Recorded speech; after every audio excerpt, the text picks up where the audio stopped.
right, I'm back with another one. So I want to point out now this one. I'm gonna start by saying that, and I normally, under normal circumstance, would not, I would not broach a comment like this or a statement like this. But as I was making this video series, I was uploading the previous video, and then I watched someone drive by in a car who was morbidly obese. You could tell the person was completely obese driving by.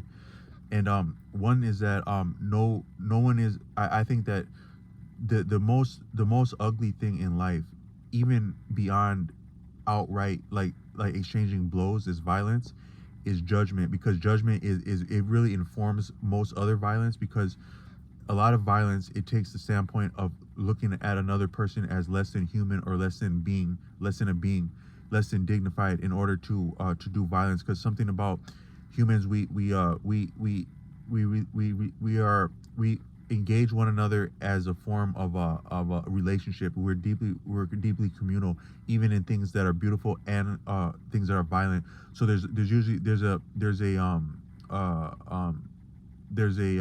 lost my train of thought a little bit, but there's usually a relationship that exists before that, as a pretense and a lubricant to the exchange of anything, be it a transaction or violence. As also violence can be appreciated as a transaction.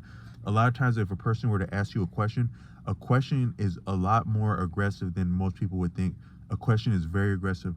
I would imagine that most time, like if a person feels comfortable asking you a question at all, that's a degree of a familiarity that they're assuming. And also, familiarity attends contempt, as we know. But I would say that most people, like if you were to take like violent crime statistics of how many people have been brutalized, and how many people have been attacked and brutalized in broad society, in civil society, I would imagine that a lot of the times when people were actually assaulted, there had been a question that was raised at one point. Like even if it's like, "What's up, man? What's up, fool? Hey, what about this you said? Hey man, can I ask you a question?" When a question, something about opening a question opens a person. So it obliges engagement and interaction. From the point that interaction has been sustained or engaged, whatever the grounds, the means of doing so, now that offers a footing for different exchanges and transactions. So for someone to just completely run up onto someone and attack them, that's not outside of the question, or impossible. But even that would necessitate a little bit of a pretext or a grounds to do that. Some people so that's actually why something's about like why would now this, I don't recognize that this color that I have on is affiliated with any type of like street organization, which is one of the reasons I wear it. Because I like, I had someone at a job that was like, "Man, you play guitar, all you need is a bandana." But when he said that, I was like, "Is this fool crazy? Tell me to wear a bandana?" But then actually I got to wearing bandanas, and it can be cool if you can do it tasteful. But a lot of things there's actually, in different societies across time, dressing is very significant. And there's nuance in rules to dressing. And you can actually suffer any kind of great or horrible outcome as a function of the tact and the distaste and the decisions you make around clothing.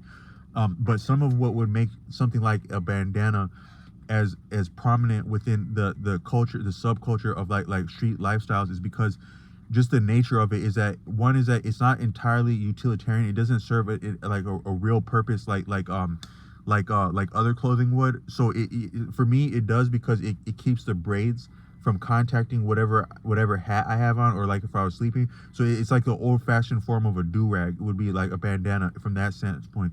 But something about it is that it's a little bit complete. It's more so fashion than function, and therefore it's more so of a statement than a utility. So then therefore it's a grounds of communication and engagement and opening an interaction in some form of a pre-existing context to a transaction of some kind. So because someone has this thing of fashion on that is a statement, now a statement has been made, so an interaction has been established, a relationship has been established. Therefore a transaction can be established, even of violence, by not knowing a person very well, but have an actual for lack of a better word, justification to exchange.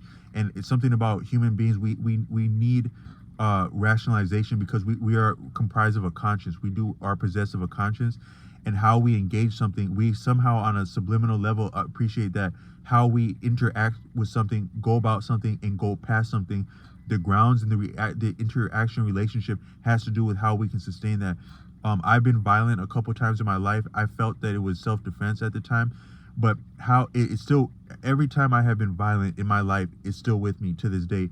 I cannot get past the times that I have been violent to either other creatures, insects, or people. I cannot get past that because it's part of who I am, and it was violence that I did to myself because we are one another. So the times that I've been violent to anyone, anyhow, anything, it is actually violence to me. The only exception is that I was doing some driving, and there must be about at least 300 individual insects splattered on the windshield right now. So some of us are serial killers without even noticing it. Like you can, and I put another video that if you were actually to try non-injury to any being, like something called ahimsa. Himsa means harm. Ahimsa means non-harm, like in traditions like around India, such as like the Jaina people. To live out non-injury to any being would be more daunting and really it would amount to some things that would look redundant or superfluous or absurd. Such even righteousness itself, if you were to take religious righteousness to the full extent, you would get into a little bit of absurdity or even pride at a certain point, or self-righteousness, or false piety. So that's actually why like being human and humble and forgiving and laughing at ourselves is important. So I'm just laughing at myself that I might actually be a serial killer because I got at least 300 insects splattered on the windshield individually. I took my time one at a time, but I didn't even know what I was doing. When you're really the most lethal thing, you don't even know what you're doing sometimes. And actually, that's part of what Osho, the order, would say, that the worst things we do to each other are actually a function of unconsciousness, even as conscious as we think we are sometimes. Even in the conscious, deliberate attack of some kind, it still can be appreciated as unconscious, because were we conscious, we would recognize that we are one another, and we wouldn't have a inspiration or a grounds or a pretext to be attacking one another that is ourself, that is suffering ourself in our conscience. But we justify a lot of things, and so that's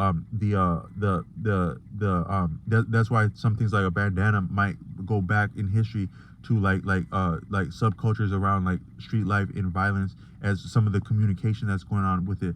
But I was a little bit digressing with that, which is that but sometimes, like when you see someone who's morbidly obese, you wouldn't appreciate, there's something that sticks out to you where it has a certain look to it that it doesn't, you have a certain as a human being, we have reactions to certain things that we can't help, and it's part of nature, like things that are dangerous. So a human being has a reaction to a dead body that they can't help, that it's a very visceral, that means you can feel with your body, primal evolutionary reaction response that we get to a dead body. It's similar with spiders. Like I was having some young students on my hands as a school bus driver last fall, and I had a whole bus full of elementary students, and there was a spider that was actually living inside the engine of the bus, because I would see it when I was pre-tripping, and then it would actually just come out to check out this. It was interested in the students because insects can feel energy, so I think it was interested in the students. And like even like the little students are like, they're like the sweet little girls, they were ready to kill that thing, and they were like as good as any hunters. They're like serious about killing it. I was like, no, he's our, because you can frame something. I said, no, he's our pet. We got to name him. That's Alfred. That's our pet. Alfred? Oh, that's our pet spider?